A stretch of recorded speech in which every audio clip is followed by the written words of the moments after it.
Let us hear a message from our Assistant Regional Director for Operations, Senior Superintendent Richie E. Fabrre, sir.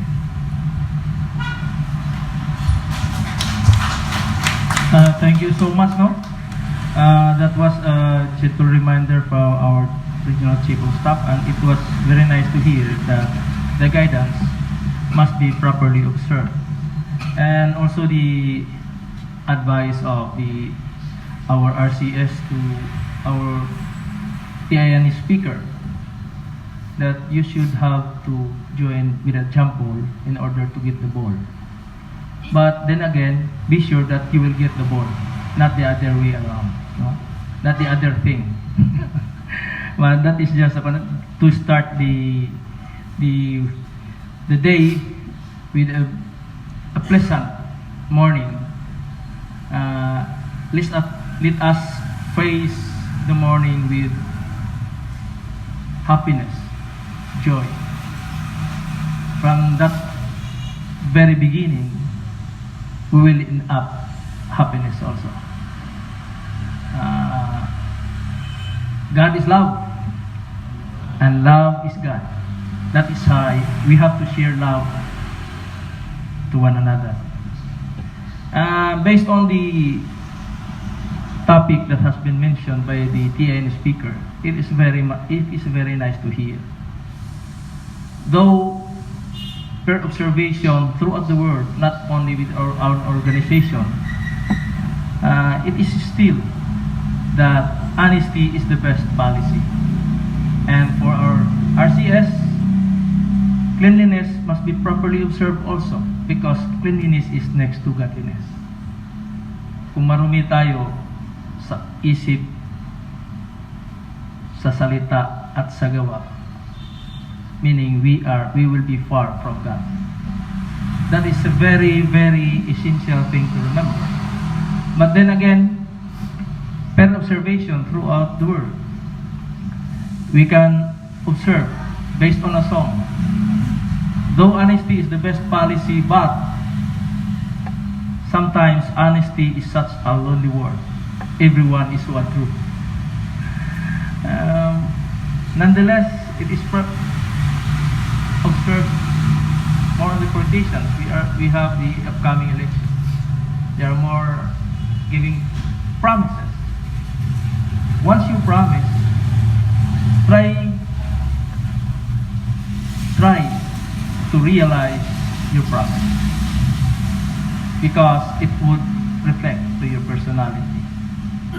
And in the promotion process, once you're given a chance to be promoted, give due respect to yourself, because if you will not respect yourselves, you cannot expect others to respect you.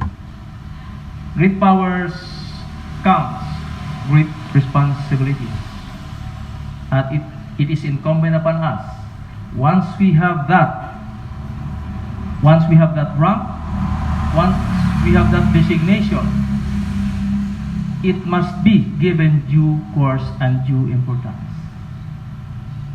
Di nato malimdan ang atong kaugalingon. More so, we cannot deny anything from God. Kana lang ang pinaka-sure sa kalibutan. Pwede ni mo limdan ang tanan, but you cannot deny yourself and God. In rendering duties, of course, based on the topic being discussed, constant practice makes perfect. In achieving a goal, you have to establish strong foundation, like a bamboo.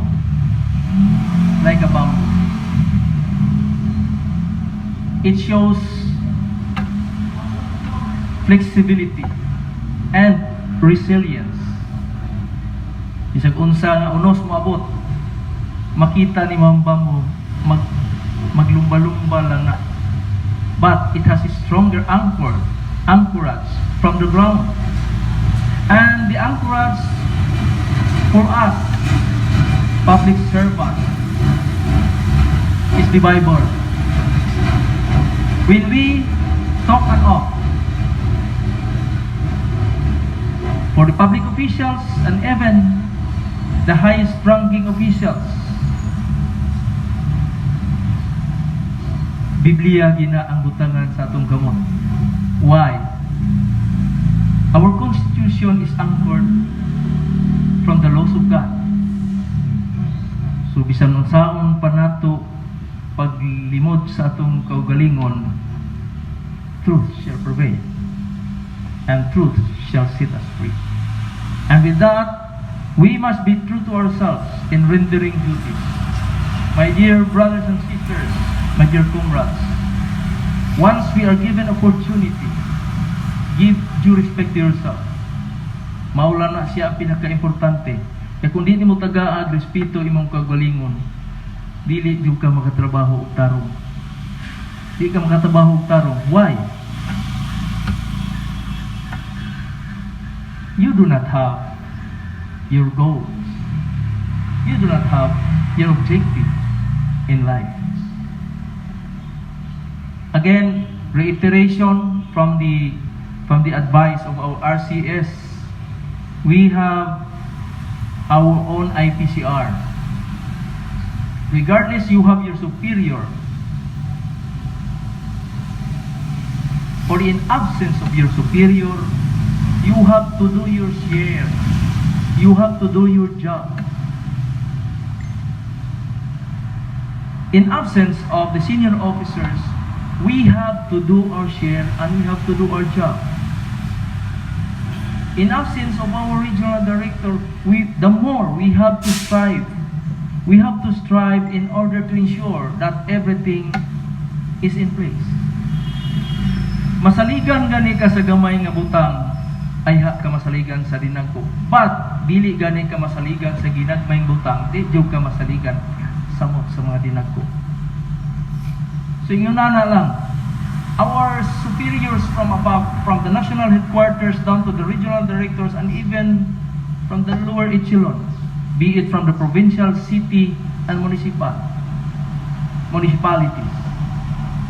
Once order has been given, it must be carried out with dignity and honor. With dignity and honor.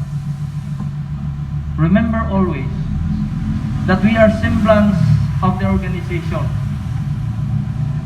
Failure in doing things, repetition of same or similar mistakes means insanity.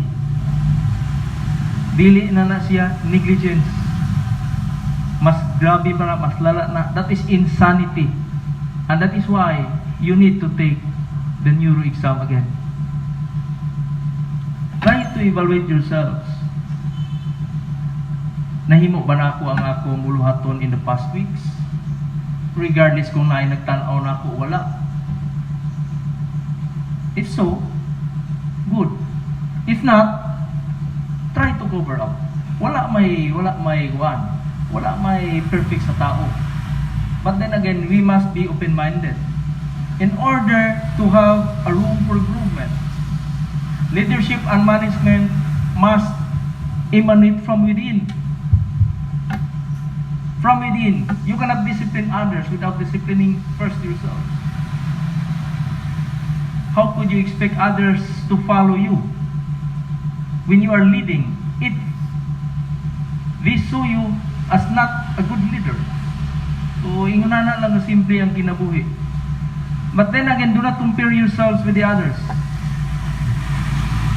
Try to compare yourselves with your own achievements. And that is a very good start for each and every one of us. I-compare nimo imong kagalingon sa imo mismong binuhatan una. Nahimo pa na ako ni karon nga week? Kung wala, I have to patch up para madulduol ko sa akong objective. Because one way or another, we are all aiming and expecting for promotion. And the ultimate goal for all of us is to retire soon. So, simple lang ang buhay. We must be true to ourselves We must be true to the others. We must do our share. We have to do our part in order to ensure that what is or what are expected from us public servants based on the satisfaction of the clientele shall be properly observed in order to have dignity in wearing our uniform. Uniform is a semblance of dignity and honor. But it's up to us how to wear it, how to give respect to it, because uniform is giving us a hint why these persons be considered good, better, and even best public servant. If you will be promoted and if you are promoted, that means you have a very satisfactory performance. That is why you are promoted. That is one of the requirements of promotion. But then again, going back, kung mutindog ta ang atong tiil na sa yuta. And the anchorage of our own selves must be strong. We must have a strong foundation. Dapat plastar ang atong pagtindog. But in doing so, we must inculcate in our minds that we must practice discipline. Gamay ra ang bantayunon sa kinabuhi. Always remember nga kita muhangad sa langit. Nganong muhangad ka sa langit kay tuwa dito ang atong goal. Ang atong goal. Pag dungo na to sa yuta, makita na to atong shadow. That is the reflection of ourselves. But then again, it depends on us.